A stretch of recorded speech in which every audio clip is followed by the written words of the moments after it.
Assalamualaikum warahmatullahi wabarakatuh. Saya Dr. Dihayu Reza Pravitasari dari Puskesmas Rawasari 2 Kendal. Hari ini akan menjelaskan tentang Learning Journal Agenda 1. Materi utama agenda pertama tentang wawasan kebangsaan, analisis isu kontemporer, dan kesiapsiagaan bela negara. Yang pertama, wawasan kebangsaan dapat diartikan sebagai konsepsi cara pandang yang dilandasi akan kesadaran diri sebagai warga dari suatu negara akan diri dan lingkungannya di dalam kehidupan berbangsa dan bernegara. Analisis isu kontemporer.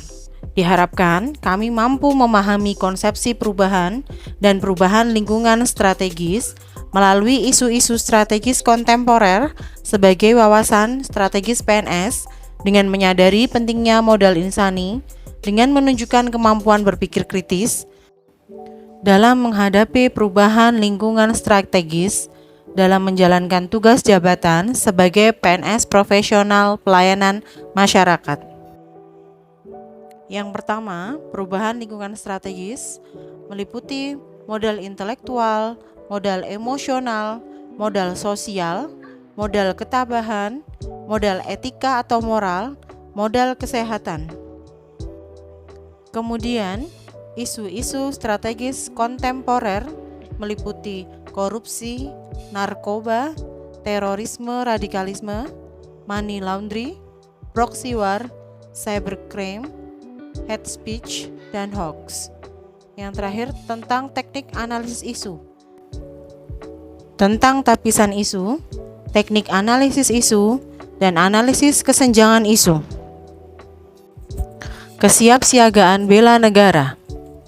Hari Bela Negara ditetapkan dengan keputusan Presiden Republik Indonesia tahun 28 tahun 2006 tentang Hari Bela Negara tanggal 18 Desember 2006 dengan pertimbangan bahwa tanggal 19 Desember merupakan hari bersejarah bangsa Indonesia.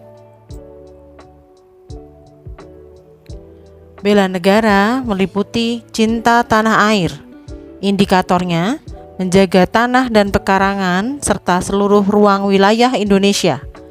Jiwa dan raganya bangga menjadi bangsa Indonesia. Jiwa patriotisme terhadap bangsa dan negaranya, menjaga nama baik bangsa dan negara, memberikan kontribusi pada kemajuan bangsa dan negara, bangga menggunakan hasil produk bangsa Indonesia. Yang kedua, kesadaran berbangsa dan bernegara.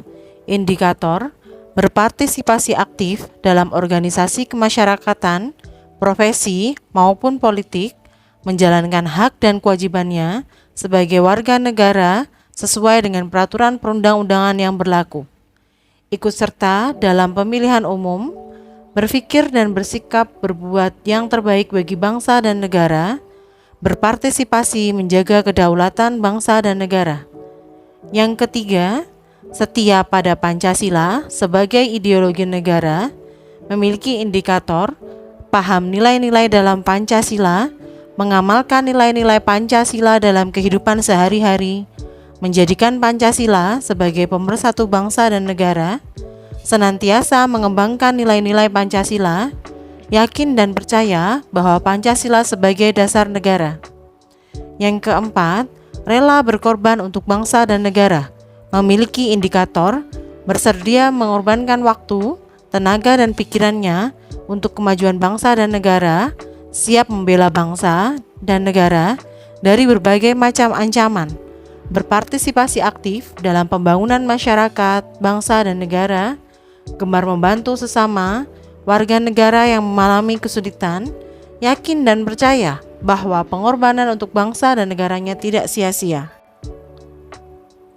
Kemudian yang terakhir, kemampuan awal bela negara, memiliki indikator, memiliki kecerdasan emosional dan spiritual serta intelijensia, senantiasa memelihara jiwa dan raga, senantiasa bersyukur dan berdoa atas kenikmatan yang telah diberikan Tuhan Yang Maha Esa, gemar berolahraga, dan senantiasa menjaga kesehatannya. Kemudian kita lanjutkan dengan proses pembelajaran dengan Pak Eko. Pak Eko menjelaskan tentang modul 2 agenda SPBN. Di sini jelaskan tentang sifat manusia yang bernafsu dan berakal, kehidupan dinamis, perubahan Linkstra, dampak kualitas hidup, dan AGHT. Selanjutnya, dijelaskan tentang alur pikir proses penyusunan rancangan aktualisasi Latsar. Yang pertama, yaitu kita harus mengidentifikasi isu. Minimal harus 3 isu yang harus diidentifikasi. Kemudian, kita lakukan deskripsi isu yang telah kita tentukan. Kemudian kita bisa menetapkan core isunya, kita menetapkan dengan salah satu. Nanti di sini akan dijelaskan juga oleh Pak Eko tentang cara menetapkan core isu yang baik. Kemudian dibuat rumusan isu, melakukan analisis isu, mencari gagasan kreatif, mewujudkan gagasan dalam kegiatan, minimal ada 4 kegiatan, kemudian merumuskan tahapan kegiatan, merumuskan output atau hasil, kemudian keterkaitan substansi kegiatannya, kontribusi visi atau misi dengan tujuan instansi, dan penguatan nilai organisasi.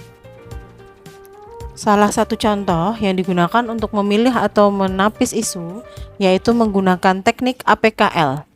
A. Aktual, yang sedang terjadi dan hangat dibicarakan dalam masyarakat. P. Problematik, isu yang memiliki masalah yang kompleks sehingga perlu dicarikan solusinya segera. Yang K. Kekhalayakan, yang menyangkut hidup hajat orang banyak. Kemudian L. Kelayakan, yang masuk akal dan realistis, serta relevan untuk dimunculkan inisiatif pemecahan masalahnya. Kemudian kita tentukan isunya, kita nilai berdasarkan angka atau skor. Kita berikan angka nilai 1 sampai dengan 5, di mana artinya angka 5 itu sangat. Jadi kita cek apakah isu yang pertama sangat aktual, sangat problematik, atau sangat kehalayakan ataupun kelayakan. Jika sangat aktual berarti kita kasih angka 5, jika tidak berarti kita kasih angka yang paling jelek atau 1. Begitu pula dengan isu yang lainnya, kita ukur dari isu yang pertama sampai dengan yang kelima, nanti kita prioritaskan, kita jumlah. Di sini terdapat isu yang keempat atau isu yang D, jumlahnya 19, berarti itulah yang akan menjadi prioritas kita. Yang kemudian yaitu teknik yang lain adalah teknik USG, urgensi, seberapa mendesak suatu isu harus dibahas, dianalisis dan ditindaklanjuti.